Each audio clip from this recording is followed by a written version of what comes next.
సనాతన ధర్మాన్ని గురించి పవన్ కళ్యాణ్ మాట్లాడిన తర్వాత నేను దాని మీద కామెంట్ చేసేమాట వాస్తవం.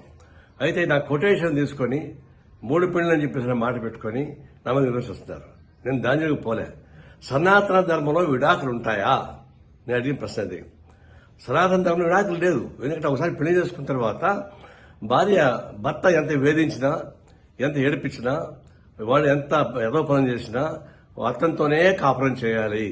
భర్తని వ్యతిరేకిస్తే ఆయన పాపానికి పోతారు అని, భర్త చనిపోతే చితిమంటల పైన భార్యని కూడా తగలబెడతారు అనేది దాని సారాంశం.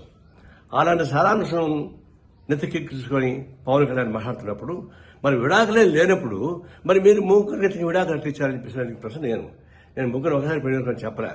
విడాకులు తీసుకొని పెళ్లి చేసుకున్న మాట వాస్తవమే, అది నాకు ఇప్పుడు తెలుసు. నేను దాని వరకు ఇప్పుడు పోలే. నేను ఫస్ట్ టైం అంటున్నా. సనాతన ధర్మంలో విడాకులు లేనప్పుడు మరి మీకెందుకు అది వర్తిస్తాను అన్న దాని మీద ఊరికి నా మీద మాట్లాడుతున్నారు. ఇప్పుడు మనం చెప్తున్నాను, అది అరాచకమైనటువంటి సనాతన ధర్మం. అది ఆ ధర్మ వ్యవస్థ మొత్తం వెనక్కి తీసుకెళ్లేటువంటి క్రూరమైనటువంటి చర్య అది.